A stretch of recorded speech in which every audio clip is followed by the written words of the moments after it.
Jason, as it is every week, Lee Summit Town Hall is brought to the people by our good friends at Budget Blinds of Lee Summit. Budget Blinds! How can you not like those people? They are, as they say, they're good eggs. They are. They're good eggs, good people.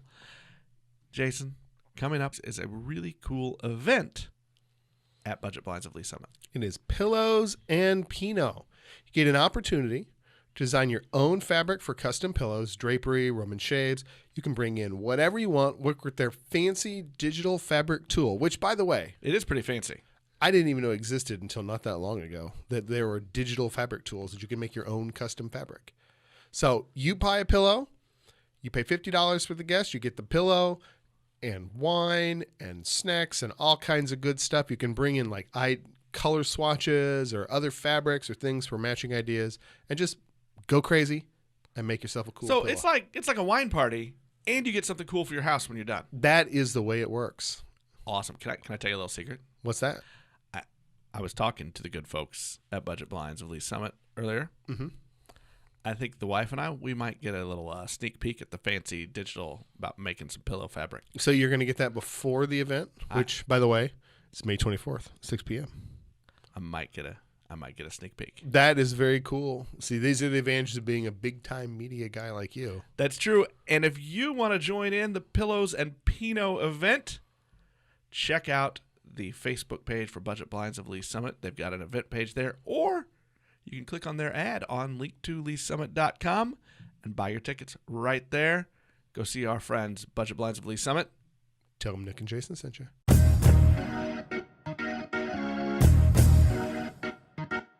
Hello again, and welcome to Lee Summit Town Hall, a weekly podcast about what you can do to make a difference. I'm Jason Norbury, and as always, I am joined by a man who's not mad, who's just disappointed. It's Nick Parker, publisher of Link to Lee Summit. I got to tell you, Jason, my disappointment level this week, very high. So- Very high. We're going to get into it, but I just got to tell you, it's high. Have you pulled that card with the kid yet? That's what I want to know. Oh, yeah. Look, there I'm is not mad. no better disciplining technique than the I'm disappointed in you, son. Really, really disappointed in you. So, all right. Well, Link to Lee Summit is the source for all the news you need about this very fine city. And our unofficial sponsor today was a brief glimpse of the sun. It's all we're going to get for a bit, so you better enjoy it, because that was it. Like, we had rain, for a day and a half or something, and then Yeah, there's just too much rain going on. it's too much rain, too much gray. I really liked sunshine, and we got a little bit at the end of the day here. Of course, now we're recording, and it's dark, so the sun is gone. But I feel like I had just that little remnant of sun, and it's going to have to tide me for a few days, apparently, according to the weather. Look, I used to work with somebody, and he always said it should only rain when I'm sleeping. And I got to tell you, he's not wrong. Can't say he's wrong. Jason, let's get into the show. Big Oh reveal. wait, but first, we're not gonna. I love to tease you a little bit. What'd you do to? Why you do this to me? Well, hey, here's big news. We're going live again. It's the big reveal. It's the big reveal. Lee Summit Town Hall is going to go Facebook Live one more time. Well, not one more time, just the next time. 3 p.m. Tuesday, June 4th. Jason will be joined by Link to Lee Summit guest columnist John Bedoin. And much like the last time, we're going to sit around. We're going to talk about the current local issues. We'll respond to some listener questions. We're going to have it out. And I think it's going to be really good because the three of us on some of the issues going on right now come from different perspectives. Are you telling me there's issues to talk about right There now? are issues to talk about. We're gonna start tonight. Yes, we Let me are. tell you. But 3:00 Tuesday, June 4th, Lee Summit Town Hall is going live again on Facebook. If you have questions or discussion topics you'd like the three of us to hit, go to our Facebook page, Link to Lee Summit. Go to our Twitter account, which is at LS Town Hall, or email me, Nick at linktoleesummit.com. And just as importantly, if you are in the mood for, say, product placement, if you have some sort of branded material you'd like to pay Jason to hold up in the middle of the Facebook Live just to make sure you get a little airtime, let us know. We'll get that. I'm not sure if I approve of this. I'm trying to make some money at some point during the first 2+ years of this thing. I buy you wings every once in a while. I know. I get wings and an occasional cerveza, so I can't complain too much. I don't know what more you could ask for. Jason, give us some other big news that people may have just read about. There is a brand new and shiny store in downtown Lee Summit. It's called Arcade Alley. It is what it says it is. It's an arcade that is open in downtown Lee Summit. It's also a bar. It's a bar, and those of us who grew up in what I will call the golden age of the console game, right, in the arcade, there are many stories of misbehavior and behavior of me in the arcade at Metcalf South Mall over the years, way back in the day. I think you and I are like, I know we haven't had a chance to go yet. I am raring to get in there and try that out. I'm excited, but I'll tell you, Missouri side. So for me, arcade at Blue Ridge Mall. There we go. Hey, one more big announcement. Downtown Days is coming. It is. June 7th, 8th, and 9th. Our very favorite downtown wide street festival, Downtown Days. It's a great time. Make sure you come out. Make time to come out the 7th or the 8th or the 9th. And if you want to see us, and John Bedoin's going to be joining too, we've got the special Lee Summit Town Hall beer shift. We'll be slinging beers from 2:15 to 5:15 on Friday the 7th. I would know for we will not be putting that on Facebook Live. I know that's for the benefit of ourselves and perhaps everyone else. That's a bad idea. All right, Jason, here we go. If we had music, we'd cue it. It's time for the soap opera. As the council turns. Nope, not that one. No, that is not the soap opera we're going to talk about tonight. That is not the one we're doing. Jason, look, there's one topic. There is one topic that everybody's been talking about since last week, and that is the Lee Summit R7 School District's Board of Education. It is. So let's just do a little bit of a historical look. So back earlier in the year, after I think some stuttering stops and starts, the school board, as it consisted at the time, unanimously passed an equity plan to put forth. And one of the first steps in the equity plan was to hire a consultant to come in and help with that work. In March, they put out an RFP. Had a number of respondents, went through basically a multi-tiered scoring system with interviews, and that committee of people I think it was 11 or 12 people put together from administrators, district and building leaders, teachers, all that kind of stuff. They made a recommendation for educational equity consultants, and that group came to the board on Thursday to give their presentation, and with a recommendation from staff that the board approve a 1-year contract with potential options for further years. And Nick, how did it go? Well, it was denied. The recommendation was voted down. I'm going to go real quick because I think on these it's important that we note how each board member, each elected official board, and I'm going to go real quick through those. Dennis Smith voted yes. Jackie Clark voted yes. Kim Fritchie was a no. Ryan Murdoch voted yes. Mike Allen voted no, as did Judy Hedrick and board president Julie Doan. Now, Jason, we're gonna dig into next kind of the discussion and the things around this vote. But first, before we do that, I want to make a note because there has been some controversy and a lot of public discussion after what happened, and we're going to dig into it. Enough so that there was an apology sent out by the board president Julie Doan, which we will also get to, and we just received notice this evening, public notice that there's going to be a public meeting, a Board of Education work session tonight, Wednesday the 22nd, 4:30 at the boardroom. So that's coming, and that's an interesting thing. So they'll be talking about the equity plan and working together, I believe were the official phrases that they used. Right. There's going to be a lot of subtext in there, but we'll get into that as it comes up through. But just so you know, that's the whole sort of procedural shebang up through 9 o'clock-ish on Tuesday night. As we start things out, I'm going to kind of try to walk us through this in some sort of understandable structure. Power to you, buddy. Power to you. I know. I'm really going to stretch my skill set here. I want to talk about, Jason, let's talk about first the arguments against approving this group, EEC. Let's go through those first. Okay. So I don't think we would be unfair to saying that a lot of some of the arguments that were put forth by the board members, I think specifically the 3 non-chair no votes, but I would bet that Julie Doan, would have echoed many of these same sentiments.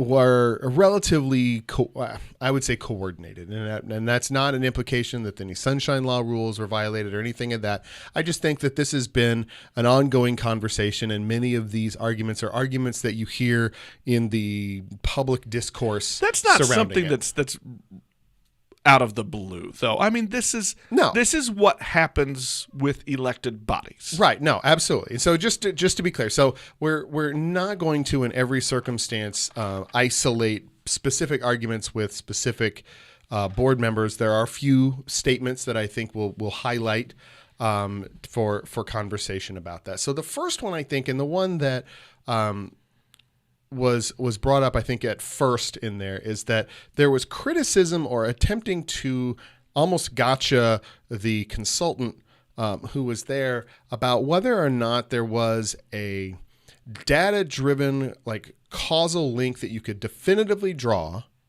between the work that was being proposed in the RFP response and improvement of test scores. So that was the first argument, and which I think is something we all try to do, right? As we go through these things, we all want some kind of proof that something is needed and proof that a solution will get it done. Right. And I think people have fixated on the last set of testing scores where they showed those the gap, the achievement gap, right? And when people are, I think, throwing that phrase around, what they're generally referring to is the difference in performance on these particular standardized tests that we have to take from the state level. So I would say this is like, which I think we should note. Almost everyone, actually everyone, has agreed there is a gap. Right. There is an achievement gap. They talked about several different types of gaps during this meeting, but mainly we're talking about the achievement gap. And even when we interviewed candidates for school board, they all said, yes, there is a gap that we have to fill. Right. And so close is probably the better word. But I would say that setting the bar at, you have to demonstrate in advance that this work will have a documentable improvement in those particular test scores, is a bar so high that you can't get over it. There is no equity consultant, no equity work that could come in, I think, and in any sense of honesty, say that, yeah, what we do will improve scores by X% or X number of points or whatever the case may be. And are you trying to trigger the spouse of a teacher who always questions the standardized test scores and how we use them? Right. Well, I mean, that's not even to go there. I think that the test scores are one of many measures that we can use to help identify where we can make improvements in what we're doing. It shouldn't be taken, I think the consultant said this best, is you can't look at the test scores and equate that to the worth of the student or the success of the student, but we certainly can use it as a measure in our broad range when we're trying to talk about, overall performance, preparation for life after school, student well-being, whatever we're going to be dealing with. There's a huge number of measures, as the consultant and Ryan Murdoch said, that we're looking at and we're trying to address on a broad range of things. And this particular RFP was more specifically aimed at staff training to give the staff tools to reduce barriers to opportunity.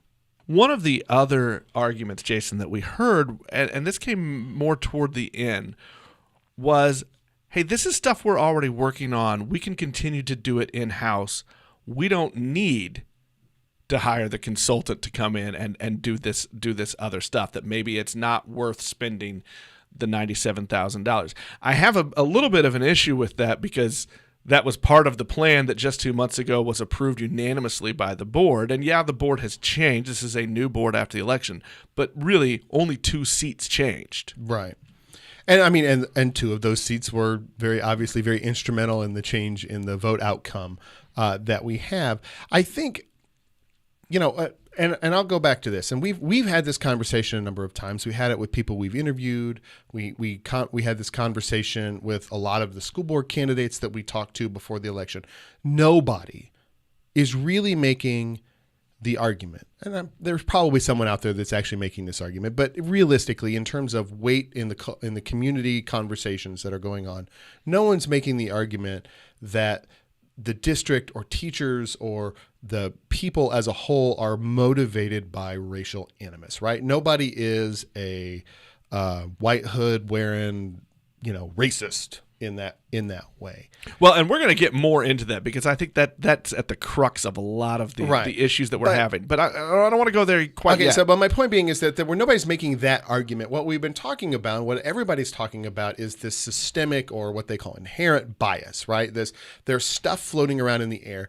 And so to say, and this is where I wanted to get into, to say that stuff that, because that the concept is that it's like the air we breathe and we just don't notice it, that it's out there, right? So the systemic stuff is happening around us and we don't notice it's out there.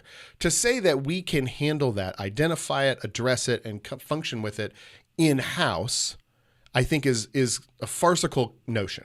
It's like, I don't even have a good analogy for it, but the concept that we can achieve that is,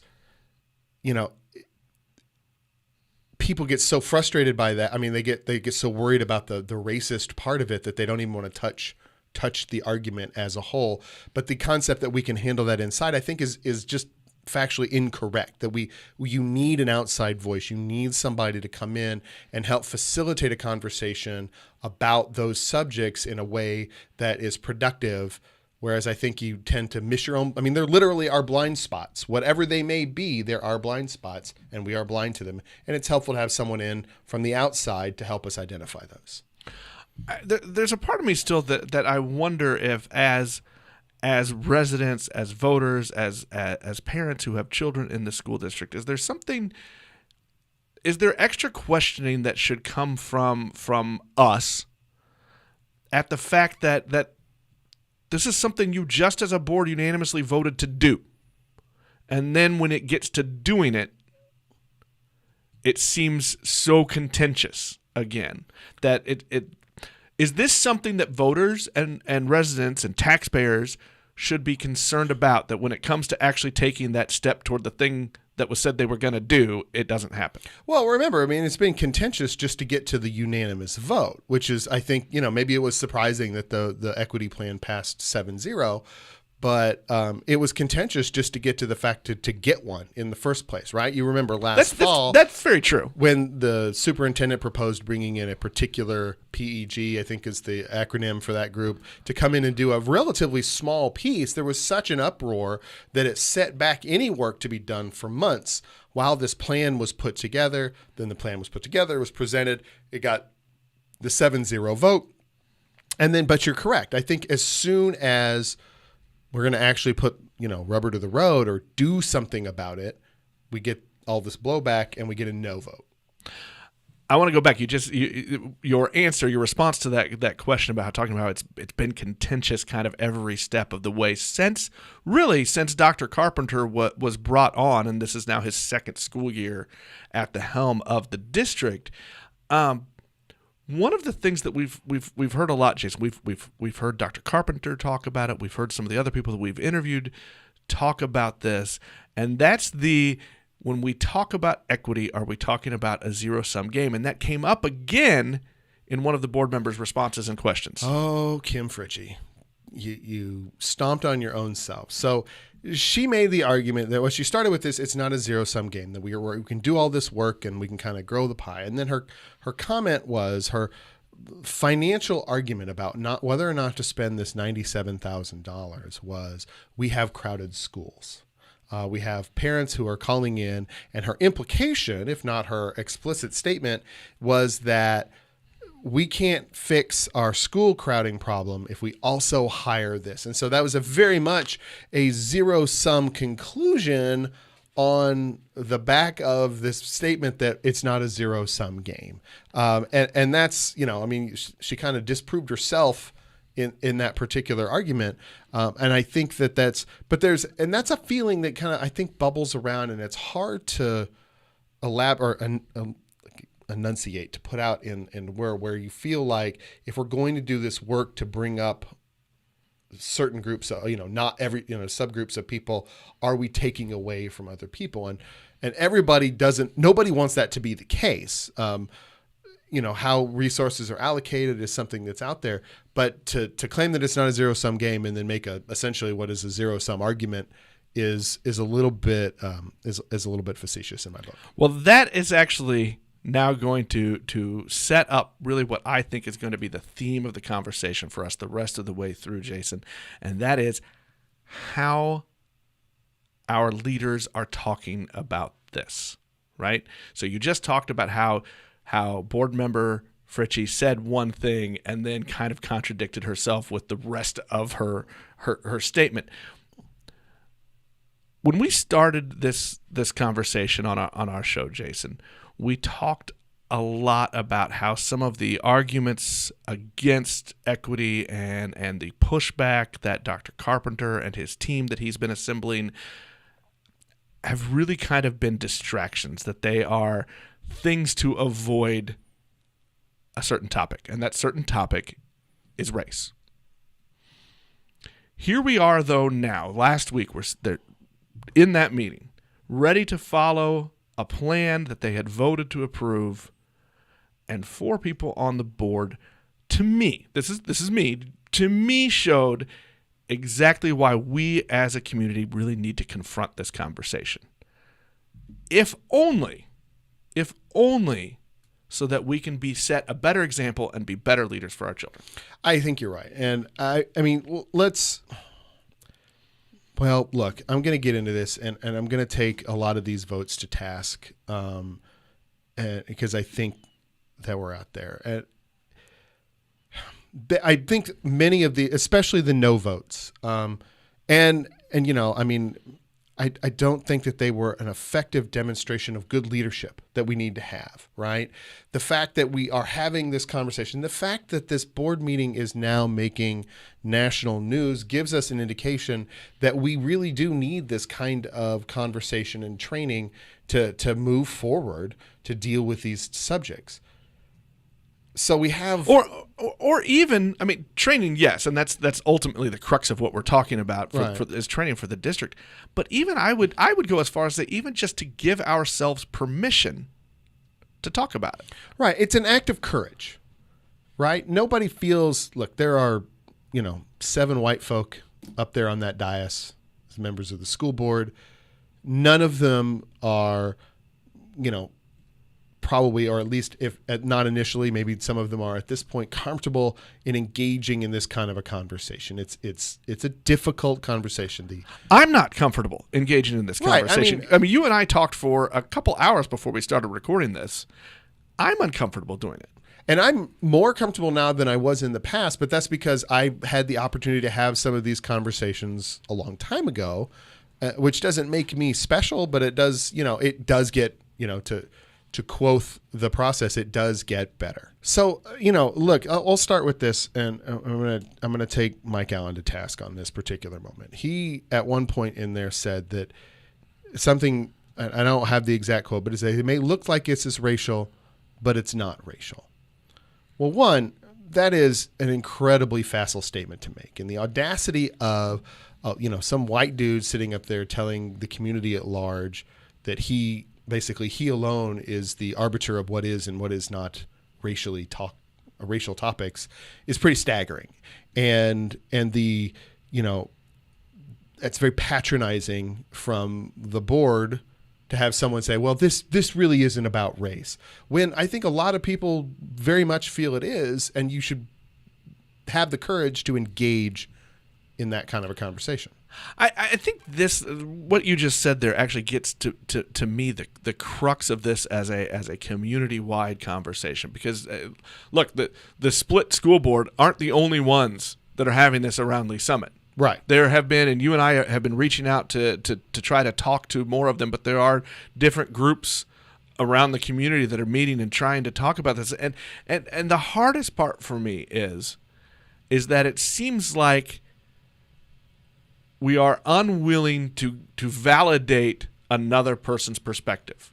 And some of the things that Mike said made me feel like he was invalidating those who said they think it is about race, and those that feel that they have had problems because of some bias somewhere in the system. Right. And what I would say is, and this will lead me into the conversation, I think, because I think Judy Hedrick falls into the same thing, is that and that's just not being a good leader. Right, because a leader is should not be up there. If their vision of leadership for the school district is that they sit up on the dais and they tell us, the citizens of the district, what is and what isn't, that's not leadership. That's either preaching or something else. It's not leadership brings people with them. It does not shut people off from the process. And I think that Judy Hedrick got up there and her comments on this whole process were essentially, they didn't add anything to this conversation. She consistently in her questions, and I'm going to put the air quotes around that word, of the consultant. We're on video now. You could actually do the air quotes. I can do the air quotes. Consistently about how much research she's done. We didn't learn what the results of any of that research was. We didn't get any site or sources, but we did. She told us repeatedly how much research she'd done, how much knowledge she had about this whole process. And then she, without any really further explanation, voted no. And that's not leadership either. That's just telling you, I'm smarter than you, or I know more than you, and so therefore I am correct. And once again, that did not engage the community, does not further the conversation at all. It just cuts it off. Which essentially the whole point of those discussions from the dais are to put things on the record for public consumption. So that is the absolute place where, if you are an elected official in that position of leadership, you should be saying those things. You should be talking about the research you've done and the things you've read, right? And using that to ask a question for this instance, a question of the consultant, which I'm not sure she really ever got to actual questions. Right. And I would say this is going back to this whole, the causal link, or how is this going to impact us on a data level? What can we measure at the end of the day? I think is a valid question. Well, a lot of this stuff is really squishy from a data standpoint. It's very difficult to suss out some of that stuff. Well, semantics doesn't always lead to numbers. Right. And so, and I think that's a valid question to ask. It's a valid criticism to have. I don't know that there is a group that can do that. That is, and I'm going to say this, I don't know this information. I don't have that research or data. Well, I would posit that would have been the thing to ask. Is there something out there? And even if the consultant's probably not going to answer that, right? But to even put that out so that it is on the public record, and if you are asking that question and you found data out there, then you should that put speaks one or the other. That should be on the public record. You should put, if you've got data that says it doesn't work, or you have data that says other techniques are far more effective, then that data darn well better be in the public discourse so that we can have that. And as a resident, a taxpayer, a voter, that's what I want to know, and that's what I deserve to know, is that if you, the elected official, have found data that says otherwise, one way or the other, supportive or not, that should be on there. And so I think that, and we're gonna save the board chair for a special segment coming up here in a minute. But I think that what the net sum of what the board conversation was that night was to essentially stunt this conversation. Well, and that's kind of what I want to get into, because I think, I said earlier, I had mentioned when we had interviewed the candidates. So we did have conversations with Mike Allen and Judy Hedrick here, and they did sit at the chair here in our studio, and they said they both talked about the achievement gap, and that the numbers and the data show that there was a gap and we needed to do something about it. And I think my frustration is that now here we are at the point of doing something, right? Mm-hmm. At that point, they seemed very adamant about doing anything but that. Right. And I think that, some of their contentions were, we're already doing enough, which is not quite what they said when they were running for office. And if we're already doing enough, then why are the test scores where they are, right? Why are this measure that they have? So I just think, but I think that the tone they took, the words that they used, and I'm looking very specifically at Julie Doan there, and the way that a lot of these things were approached were done in a way to sort of shut down the conversation, to say, we don't want to have this conversation. We don't want to do this work and go forth. Narrative. This is a word we've heard a lot. If you go down the rabbit hole of Facebook commenting and conversations, and actually you've read it on Link to Lee Summit, guest columnist John Bedoin has talked about this a lot. Narrative. And the narrative about our community, about our school district. And the fact that our leaders, the ones that have been elected, and the superintendent who is hired by that elected body, one of basically their two main jobs, right, is hiring the superintendent. And they have a role in driving the narrative about our community and about specifically this school district. And it seems to me that a lot of this conversation is really about image, about how are we as a community being perceived. And even in our interviews here with the candidates, it was interesting to me. We keep hearing about this article that was in the Kansas City Star. One article. In September. That questioned whether there was racism in our school district, and said that there were people who felt there were, that there were racist parts of our system in our school district, and they had felt bias. I'm gonna say this, and I feel a little guilty. I'm a media guy, and I'm gonna talk bad about another media source. All right, I'm here for this. The Kansas City Star owns the Lee Summit Journal. They own and manage the Journal. I was an editor at the Journal when that happened, and I think it was 2001. So it's your fault? It's all my fault. All right, I kill newspapers. We have cleared this up now. It's all Nick's fault. It's all Nick's fault. The Lee Summit Journal no longer has a physical presence in the city of Lee Summit. They sold the building. There's no one here. That circulation, last I knew, was under 2,000. And a lot of these people that keep bringing up that one-star article, if you would talk to them in the street, they'll tell you they don't read the Star. Because they don't read the big city paper. And they don't read the Journal anymore. And I'm going to say that because in a town of almost 100,000, when your circulation is under 2,000, you're not reaching a lot of people. Our podcast circulation may actually be larger than that. Our podcast circulation is definitely significantly larger than that.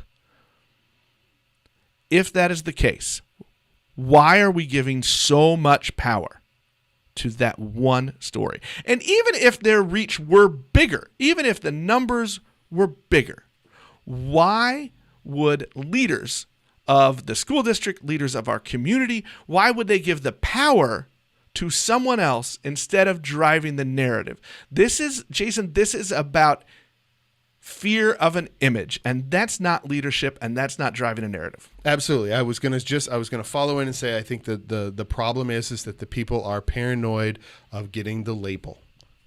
Nobody wants to, I don't want to be called racist. Nobody wants to be called racist, but they are letting that fear. I would posit that story didn't call anyone a racist, but that being said, that's not what this is really about. Then we can get into semantic arguments about subjective experience and relating to other people's things and whatever, and you get all that. But essentially, one of the things that happens in these conversations, and we have seen it over and over and over again, is that as soon as someone perceives that you are calling them racist, even if you're not, that tends to end the conversation, and that is not healthy. But these are the leaders who are in the front of this conversation, and they could make it go a different way. But instead, we're choosing to kind of recycle the same garbage over and over again. Right. There's that line in the sand, that unwillingness or inability to give validation to another's perspective. But we're gonna circle back. I'm gonna put a pin in this again, because I want to continue to talk about leadership a little bit. There has also been criticism publicly, Jason, about Dr. Carpenter. Dr. Carpenter, at the end of that vote, and again at the end of the meeting, basically called out the school board and said, if I'm not the leader you want, if you don't trust me to do this thing that you hired me to do. And by the way, just gave a contract extension to like a month ago. And who just extended his contract for a year. If you don't trust me to be your leader, buy me out. Buy out the rest of my contract, which, by the way, there is a clause. He referenced it in his contract that says if they want to move on, they can buy him out, and he's gone. They just did that a few years ago. He called them out and said, if you don't like it, buy me out, I'll be gone. Jason, I'm not sure that was, look, I understand that he has every right to do that. It's a thing in his contract. Was that the right place for him to do? Let me step back away from that question, and maybe I can come back, get to the answer from there. Don't avoid my questions. I'm not avoiding your the questions. attorney putting you on the stand. I am. I'm going to question the veracity of your question. So what I think you have to think about this in terms of, this is essentially it's a very, very large nonprofit organization, and they have a board and they have an executive officer, in this case, the superintendent of schools. And the relationship between the board and the executive, or the board and the superintendent in this case, is something that's really, really important to the overall health and function of that. We saw that 3 years ago. We watched the relationship between Dr. McGahee and the school board as it then existed deteriorate. All the bad stuff, it ended up getting aired out on Facebook and all the things of that. And it was bad, and it did not help the function of the school district. Now, we have a fantastic set of administration. We've got good building leaders. We've got good teachers. The work of teaching the kids from day to day goes on. I don't think is all that directly or at least instantly impacted by these relationships being strained. But at the point at which they are so far out of sync that the work is different, it becomes incumbent, I think, on the board to call for a change in leadership. We get to choose the members of the board, and the board gets to make that decision. And so the question then becomes, can they get back in sync? And I don't think there's any argument that they're out of sync, right? I mean, equity is literally in Dr. Carpenter's Twitter handle. It's the word that he has said more than any other word in public since he became the superintendent of this district. Well, and that's going to lead me into my next questions for you. It's his Twitter handle it's equity souped. Mm-hmm. I mean, that's it. He was brought here because that's on his resume. Equity plan for the district, all of this research and all of the talk about it isn't new. That was on the table when they were searching for a new superintendent. This is why they brought him in. Mm-hmm. This is what he's talked about. He has a role, just like those elected officials have a role. He has a role to drive the narrative around the school district and in this community around the school district. Has he done a good job of that? Because he talks about it all the time. He pushes it. Has he done the right things about driving that narrative, about including the community in on the conversation? Is he driving the narrative? I think he's tried to. And this, I mean, there is the potential for the... Okay. Not is he doing it effectively? Well, and that's the question. And I guess the answer to that is, to me, the question is, I would say right now, no, because clearly public opinion is split on this subject. So he certainly has not gotten consensus. I think generally speaking, there is a strong vein of support for the work that he is encouraging the district to do, but there's also a strong vein of resistance. I would say this, to get back to actually answer your first question I think the way he went about it at the meeting is a matter of style, and that might differ on a personal level from you to me. But there are consequences to not doing this equity plan, right? And I think one of the things that the board is not, the consequences are a bear. right? I mean, people don't like them. People don't want to avoid them. People want to do things that don't have consequence. They want to get away with stuff that they maybe shouldn't get away with no consequence. I don't know what the 4 members who voted against the equity plan thought the fallout from this would be, whether they wanted the superintendent to resign on the spot, whether they thought that if they just said no, it would just stop and nothing else would happen. I think we have at least a first step in the answer, that they are having this meeting on Wednesday to have the beginnings of that conversation of what do we do now. Well, let's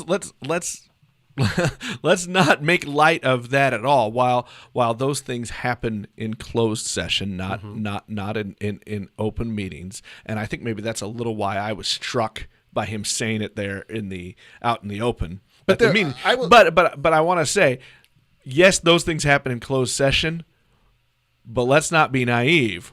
A lot of what they talk about in this work session tonight is going to be setting the stage for what moves are they going to make when they do go to closed session. Right. And I would say, in a way, the superintendent was pointing out what's the consequences of this? And he made that statement, right, that we don't want to talk about the administrative reorganization. That's a $300,000 impact on the district that they have halted conversation on because of this disconnection. If they're going to buy him out, that's a $500,000 consequence, right? These are big. I mean, if we want to talk about zero sum in dollars, right? How many classrooms do we get to buy with $500,000 of money that we have to pay to an extra superintendent, when I think we just finished paying the extra money, not that long ago, finished paying extra money to the last superintendent that we chased off, rightly or wrongly. And so I think that that's something that's out there. Now, like I said, I think we can have argumentation about style, but I think that that's putting those consequences out there in the public, right? I mean, is this a thing that people feel so strongly about that they're willing to, back a $500,000 check to get rid of the guy? That's a question. And then if you're not willing to do that, then okay, what are we going to do now? How are we going to make this work? How are we going to realign to go forward? And hopefully they can start on some of that work at the Wednesday meeting at this work session to do that. Well, and that leads me to another thing that will likely be covered in this work session. If you have children in the school district, or if you've signed up for their newsletter, you saw, I'm going to pause. This next section of our conversation, Jason, is a little hard for me, because we're going to talk about Board President Julie Doan. I am not going to make it easier either. And we're going to talk about some things that she said that were wrong. You cannot sit on that dais, especially in the center of the dais, and say the things that she said. They are categorically unacceptable words to ever come out from a public leader. But this is, and I'm going to tell you why this is hard for me. I have known Julie Doan for 20-some years. I consider her a friend. Her father was an employer of mine. I've had her on the show to talk about her dad. They're special people to me, and I like to think of her as a good person, a good heart. And so we made the joke about disappointment early at the open of this show. I am disappointed. And so this is a hard part for me. Julie Doan followed up a conversation where she says, I don't like privilege, with a line about talking about affirmative action. And she says, if they're looking for a Spanish, sorry, buddy, you didn't get the job. And then later, in another discussion about privilege, the consultant that they were talking to asked her about, used an analogy about, as a white person, never having to worry and be anxious about the cop behind them when they were in the car. And she responded with, oh, honey, I do. I'm blonde. And those are, to put it very lightly, insensitive for other ones. And I'm going to keep coming back to this because it's about being willing to understand and validate another person's perspective. All right. So I'm going to go, I am not disappointed. I'm mad. Those comments are, and I said it before and I'm going to say it again, categorically unacceptable from a person in a public leadership position. Those words should never, ever, emanate from the mouth of a person in public like that at all, let alone a person who has been held in elective office and sits up in a leadership position for a public body. It is awful. To equate for even 1 second 400 years of slavery, segregation, and racism with the freaking color of your hair is to being the butt of a blonde joke is offensive to me. It should be offensive to virtually every person of color that's out there. To equate those experiences is just obnoxious. It minimizes the issues surrounding race that we have struggled with as a country for the entirety of its existence. It does not take a news hound. It does not take someone who compulsively watches news events to notice that there's an increase in racial-oriented violence in this country, and other bigotry-related violence in the United States and around the world. And passing it off as a blonde joke is not okay. It is not okay. And I'll say this: she apologized, but it wasn't a good apology. No, and that is more of my disappointment.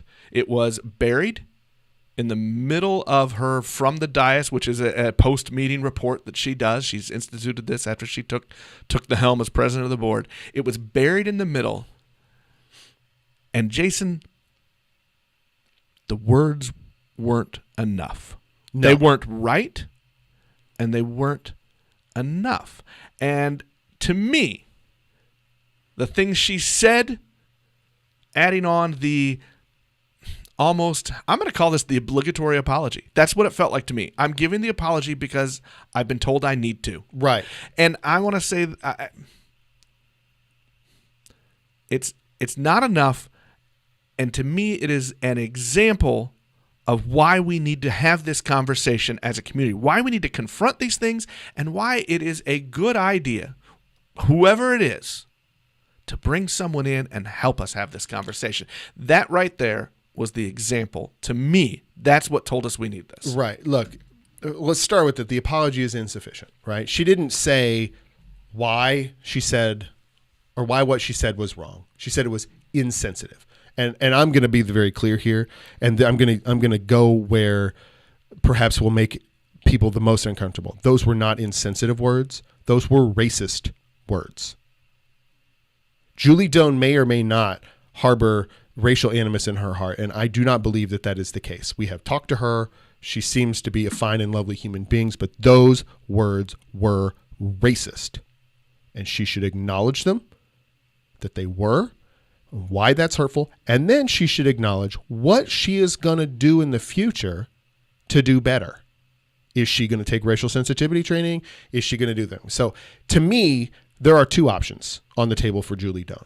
She can come out on Wednesday in the public meeting and give us a full breakdown that shows she understands the hurt that her racist words caused people in this community, and what she's going to do, and then flip her vote on the thing. Or she can resign. She has crossed the line, and honestly, resignation, she should probably flip her vote in favor of it, and then resign. But the words that she used, that awful stuff were, as you put it,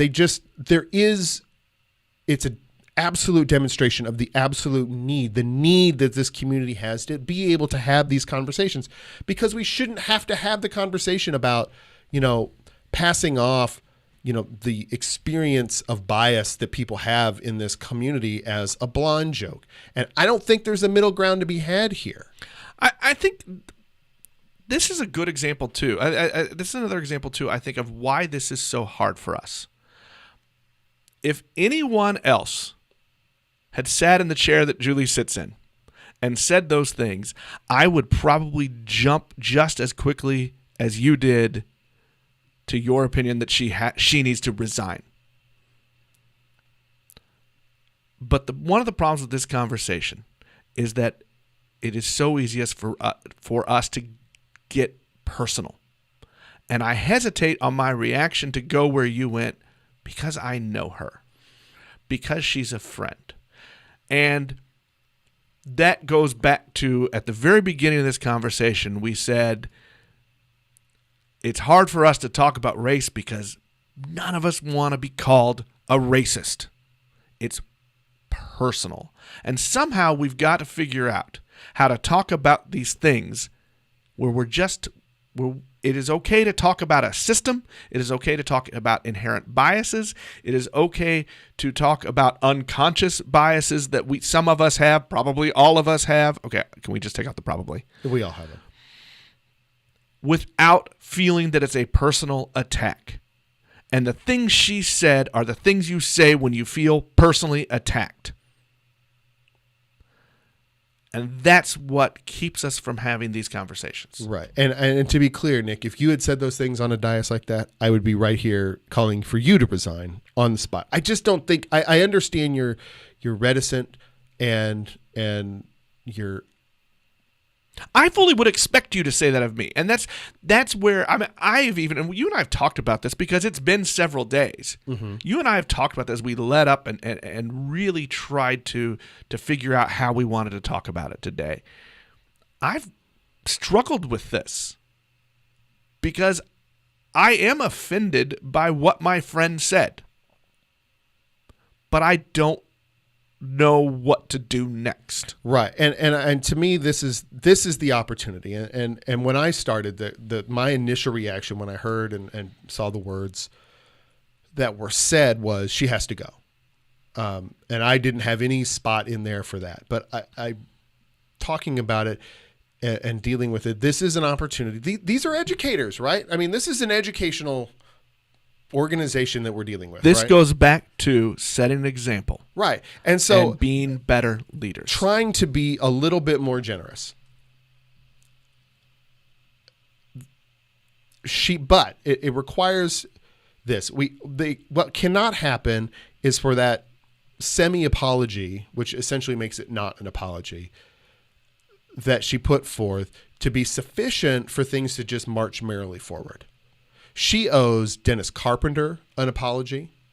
I think she probably, the consultant tried to laugh it off, and I'm sure upon a little reflection, he knows that what was said was just not great at all.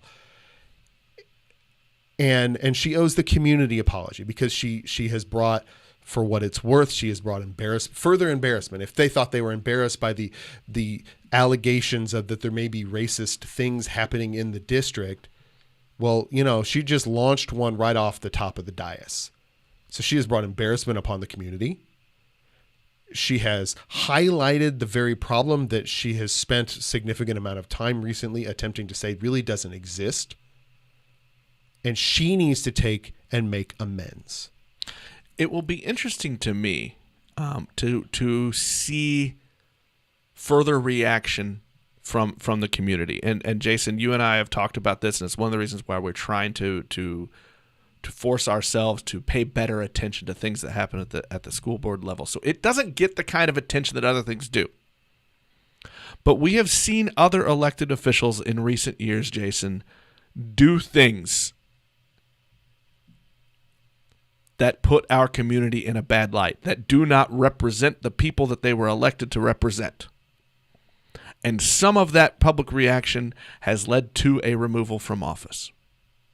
So I am curious to see what reaction will be like. I don't know. I don't know if people will call for her to be removed. I don't know if people will call for her to resign. I know you have. But what I wonder is, and this goes back to, when we talk about elections, we talk about how many people show up to vote. So what I wonder is, are people paying attention, and how are they going to react? Because what was said was wrong. Absolutely. And I'll be clear. I still think she should resign. At the end of the day, even if she comes out and gives a full functional apology and exhibits a true understanding of the harm that was caused and can state why, I think in the end it may be in the district's best interest for her to step away to allow for other leadership of this board to come into place. That being said, I think you're right. And I will say this. I listened very carefully over the course of the weekend. We watched any articles, any real conversations that were going on in any kind of a public way for someone to call for the resignation. And there has been none. People, I think, uniformly understand that what she said was wrong, and needs to have some sort of a repercussion. There has to be a consequence to doing that. And, maybe if we're lucky, this can be a catalytic point that allows us to come together to say, look, here's the example. This is how bad it can go. Even though maybe in her heart of hearts, she's not hating anybody. But this is where it ends up, right? At some point, somebody sticks their foot in their mouth in the worst possible way, in a public way, and the whole community suffers as a result. I'm going to wrap things up, and I'm gonna wrap it up with some comments about empathy.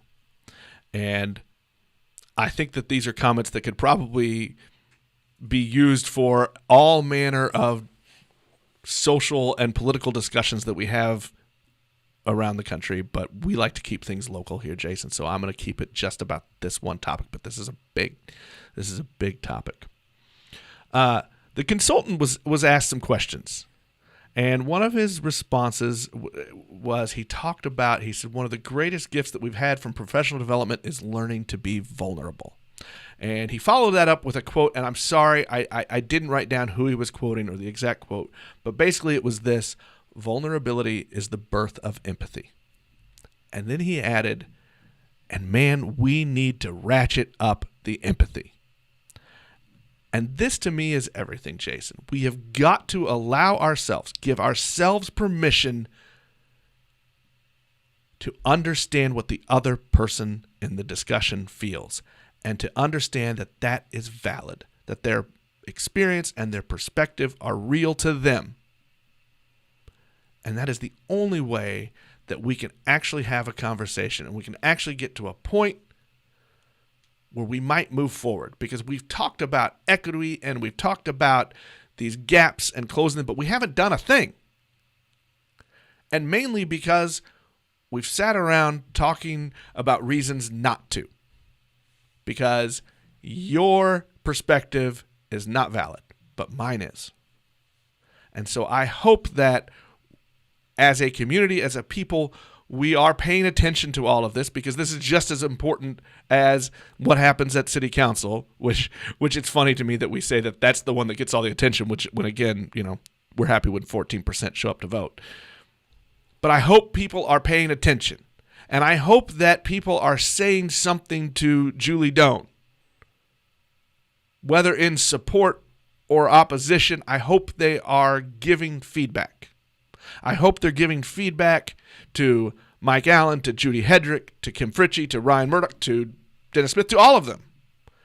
Give feedback so that an actual discussion, an actual vote to do something to move forward happens. I got nothing else to add to that, because I'm still just really mad in the end. Well, guys, thank you for tuning in and listening. I hope that we can spark some of this conversation, and I hope that the school board can move forward in a productive way, starting, I guess, just this evening, as this will be published. So, with that, please tune in later this week. And what do we got? We got one note. One note. It's Jason's anniversary next week. He's leaving town, so we're gonna take a week off. You get a break, Jason. We're letting the tension build for the 4th. But we're going to use that time to work on things so that when we go live on Tuesday the 4th, we're ready. And I assume, Jason, this topic's not going to be done. I'm sure some things will happen, but this topic is not going to be done. And so I want to again say, look, if there's things you want to make sure we talk about, if there's questions you have that maybe we should go dig for some answers, let us know. Hit us up at Twitter. It's at LS Town Hall. Go to Link to Lee Summit on the Facebooks. Email me, nick@linktoleesummit.com, because we want We want to facilitate these conversations. These are the things we should be talking about. Absolutely, and I hope that we got a fair bit of feedback the last time we went live. I think this one may even come with a little bit more, because you're right. This topic is out there, and I know that John and I come at this from somewhat different perspectives, so it should be a lively I think conversation. It'll be fun. The three of us all come from a little different angle on a lot of these things. So I think you're going to hear a lot of different perspectives, which is good. Mm-hmm. Absolutely. All right. Well, we will talk to everyone on Friday, and then we're taking a week off, and we'll be back. Today's episode of Lee Summit Town Hall is brought to you by Shred KC. Jason, I'm not going to talk about me this time. It's going to be a little that's weird. Got to be painful for Yeah, you. I'm not going to talk about me this time. Here's what I am going to talk about. Coming up, starting June 17th, they've got another big challenge coming up. It's the 60-day team challenge. So you sign up. They stack the teams. You don't have to worry about forming your own team. They're going to do it anyway. There'll be a max of 2 males per team. And the team will work together to motivate each other, to encourage each other, to inspire each other, to reach all of those fitness goals. I think this is really cool. I really like, Jason, what they do, all these different ways to keep people motivated and to change lifestyles. That's the point. I know they like, it's like this inherent niceness with one another, which is a nice bit to have. Given what we've been talking about recently, well, you get unlimited classes for those 60 days. So there's like 25 different options a week. You get workshops, 2, not 1, but 2 3D body scans, which to me sounds like some sort of horrible piece of objective self-reality that I don't want. But I understand what it's the scariest part of everything. Yes, you get a trainer or a coach for your team. You get all kinds of tools to work together, even though these people you weren't necessarily there. There's challenges. If you reach your goal, you get a part of your feedback. And are you ready? The big prize? The big prize. What is it, Jason? What is it? The top team gets to go to Vegas, baby. Vegas, baby. So, hey, look, this is a lot of fun. You get unlimited classes. The meal plans change every week. Your menu changes every week. So this is cool. If you're ready, if you want another way to stay motivated and to get to your I know it's hard. dreams, It's hard to fitness on your own. You really do. It's better if you have like a buddy or somebody to help you with squat up, baby. Yep. So go to Shred. Hit 60dayteamshred.com. That's the one. Tell them Jason and Nick sent you.